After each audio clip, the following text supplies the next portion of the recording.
Hello everyone, welcome to AFS Hackers. I'm Afshan. In this video, I'm gonna walk you through the packets and frames room of TryHackMe. So let's start. So the task one is, what are packets and frames?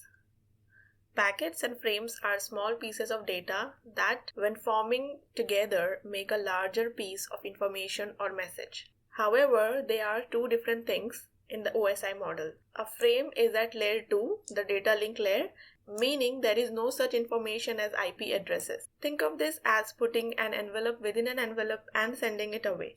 The first envelope will be the packet that you mail, but once it is open, the envelope within still exists and contain data. This is a frame. Okay. This process is called encapsulation, which we discussed in room 3, the OSI model. At this stage, it is safe to assume that when we are talking about anything IP addresses, we are talking about packets. When the encapsulating information is stripped away, we are talking about the frame itself. Packets are an efficient way of communicating data across network devices such as those explained in task 1.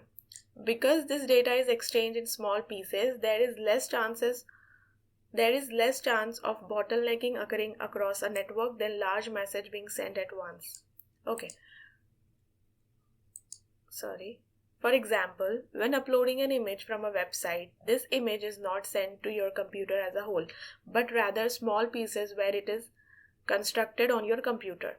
Take the image below as an illustration of this process. The docs picture is divided into 3 packets. As you guys can see, packet 1, packet 2, packet 3, and the computer reconstructed the image of this dog, where it is reconstructed when it reaches the computer to form the final image. Okay. Packets have different structure that are dependent upon the type of packet that is being sent. As we will come on to discuss, networking is full of standards and protocols that act as a set of rules for how the packets is handled on a device. With the internet predicted to have approximately 50 billion devices connected by the end of 2020, things quickly get out of hand if there is no standardization.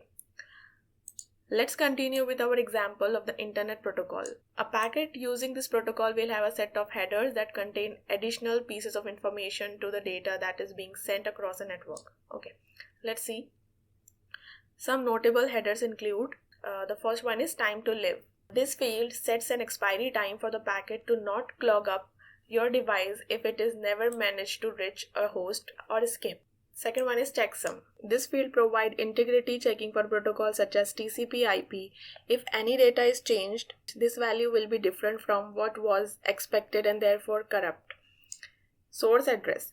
The IP address of the device that the packet is being sent from so that data knows where to return to. The device's IP address the packet is being sent to so that data knows where to travel next. Okay. Answer the question below. So what is the name for a piece of data when it does have IP addressing information? That is packet. Let's submit the answer. Okay, packet. Yes, it is correct. What is the name for a piece of data when it does not have IP addressing information? That is frame. Let's submit the answer. Okay. Task 2 is TCP/IP, the three-way handshake. Let's see. TCP or Transmission Control Protocol for short is another one of these rules used in networking. This protocol is very similar to the OSI model that we have previously discussed in room 3 of this module so far. The TCP/IP protocol consists of 4 layers and is arguably just a summarized version of the OSI model. These layers are application layer, transport layer, internet layer, and the network interface. Very similar to how the OSI model works, information is added to each layer of the TCP model as the piece of data or packets traverse. As you may recall, this process is known as encapsulation, where the reverse of this process is decapsulation. Okay. One feature of TCP is that it is connection based or connection oriented. Remember this, guys, TCP is connection based, which means that TCP must establish a connection between both a client and a device acting as a server before data is sent. Because of this, TCP guarantees that any data sent will be received on the other end. This process is named the three-way handshake, which is something we will come on to discuss shortly. A table comparing the advantages and disadvantages of TCP is located below. We have already learned these advantages and disadvantages of TCP in our OSI model room. TCP packets contain various sections of information known as headers that are added from encapsulation. Let's explain some of the crucial headers in the table below. So, header number 1 is source port.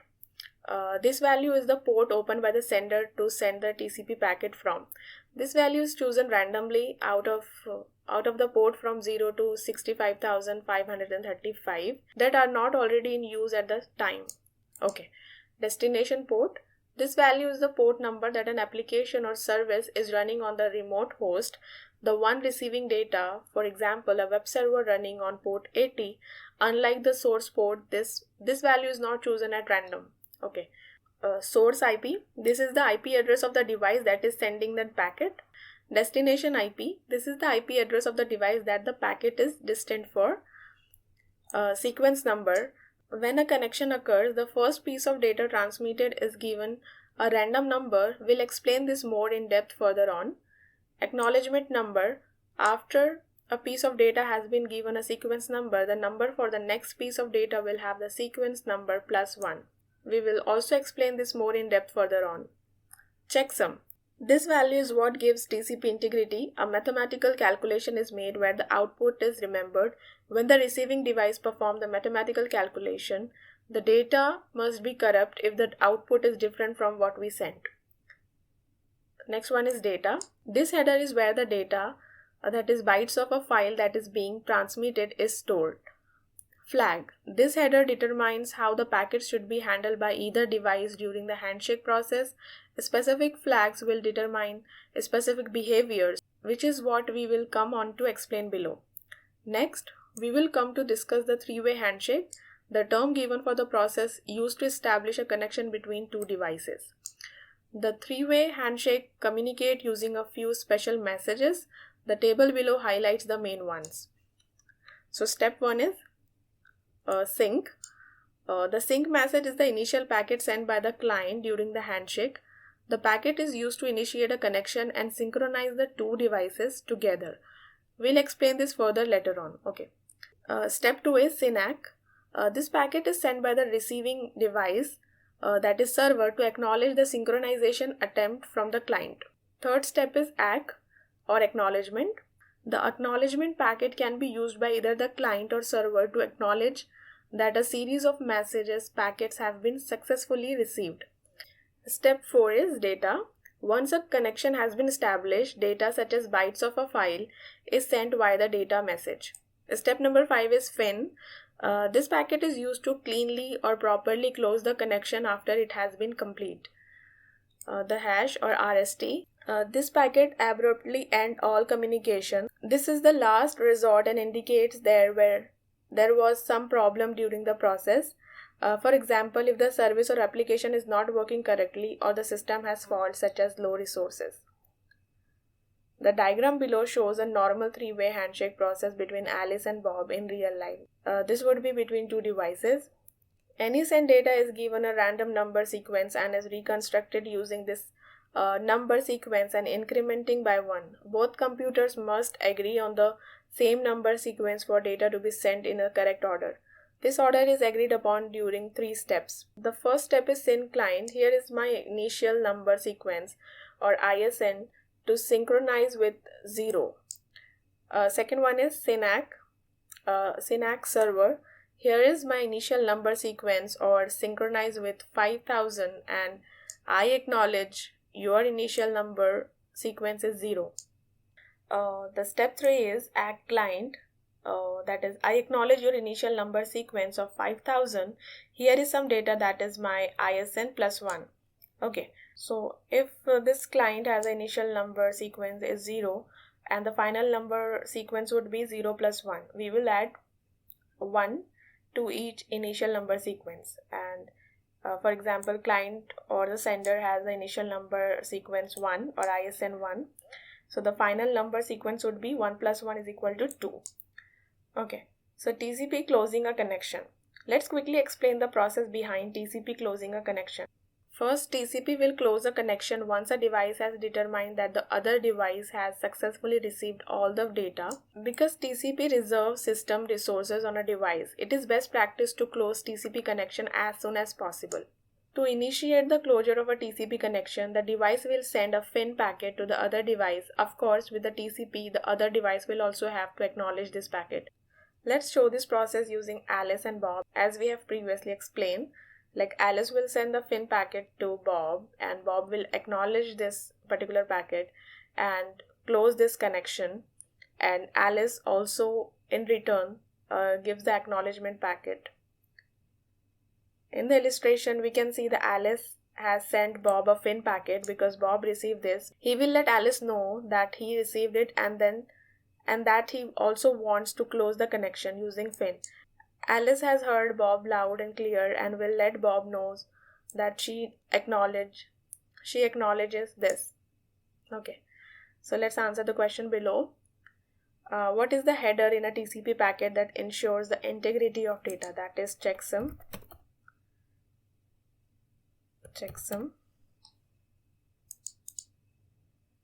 Okay, it is correct.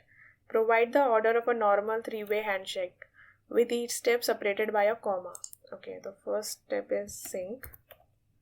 So the answer is SYNAC, and acknowledgement packet. Let's submit the answer. Yes, it is correct.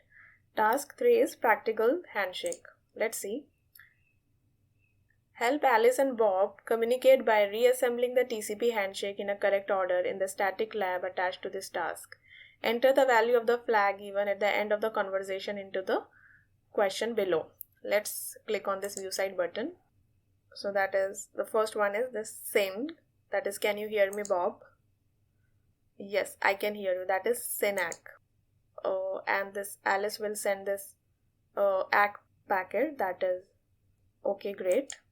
And now we will send the data, that is cheesecake is on sale. And Bob will send the I hear you acknowledgement packet. And the Alice will send the FIN acknowledgement, that is I'm all done. And Bob also send this FIN ACK, that is acknowledgement, yeah, me too, acknowledgement, okay, goodbye. And we have got our flag. Let's copy it. Submit the answer. Okay. Task 4 is UDP IP. Let's see. The user datagram protocol is another protocol that is used to communicate data between devices. Unlike its brother TCP, UDP is stateless protocol that doesn't require a constant connection between the two devices for data to be sent. For example, the three-way handshake does not occur, nor is there any synchronization between the two devices. So we have already learned the advantages and disadvantages of UDP in the OSI model room. So I'll skip this part for now and let's see. As mentioned, no process takes place in setting up a connection between two devices, meaning that there is no regard for whether or not data is received, and there are no safeguards such as those offered by TCP, such as data integrity, because UDP doesn't care if the data is received or not. So UDP packets are much simpler than TCP packets and have fewer headers. Time to live, that is TTL. This field sets an expiry timer for the packet, so it doesn't clog up your network if it never managed to reach a host or skip. Source address, the IP address of the device that the packet is being sent from, so that data knows where to return to. Destination address, the device's IP address the packet is being sent to, so the data knows where to travel next. Source port, this value is the port that is opened by the sender to send the TCP packet from. This value is chosen randomly out of the port from 0 to 65,535 that aren't already in use at the time. Destination port, this value is port number that an application or service is running on the remote host, the one receiving data. This header is where the data, bytes of a file that is being transmitted, is stored. Next, we will come on to discuss how the process of a connection via UDP differs from that of something such as TCP. We should recall the UDP is stateless. No acknowledgement is sent during a connection. The diagram below shows a normal UDP connection between Alice and Bob. In real life, this would be between two devices. What does the term UDP stand for? That is User Datagram Protocol. Let's copy it and paste it here. Submit the answer. Okay. What type of connection is UDP? UDP is a stateless protocol. Copy stateless.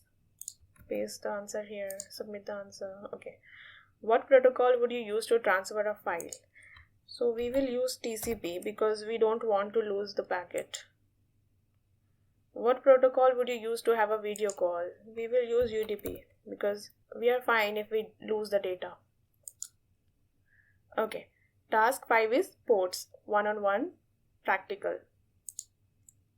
Let's see. So this is just a theory, guys, and if in your free time you guys can read it. But let's understand some of the ports which is mentioned here. The first protocol is File Transfer Protocol or FTP. The port number is 21. Description is this protocol is used by the file sharing application built on a client-server model, meaning you can download file from a central location. Next one is Secure Shell or SSH. Port number is 22. This protocol is used to securely log into system via text-based interface for management. Hypertext Transfer Protocol or HTTP. The port number is 80. This protocol powers the World Wide Web or www. Your browser uses this to download text, images, and videos of web pages. Hypertext Transfer Protocol Secure or HTTPS. The port number of HTTPS is 443.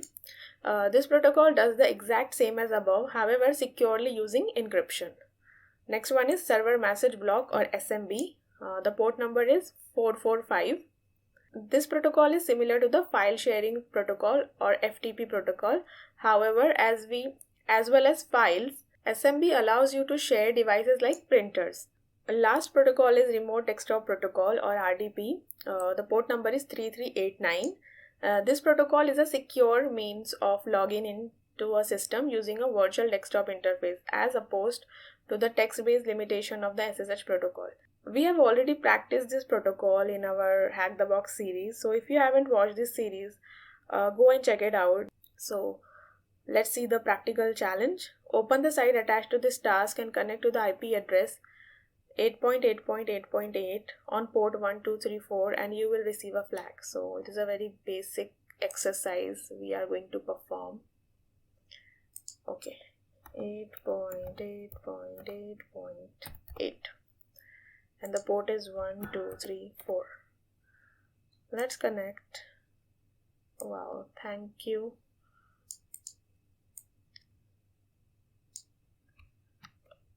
Let's copy it. You connected to a port. Let's submit the answer. Okay, so we have successfully completed the packets and frames room of TryHackMe, and I highly recommend you guys to practice this particular room and this pretty security learning path of TryHackMe because you will learn a lot.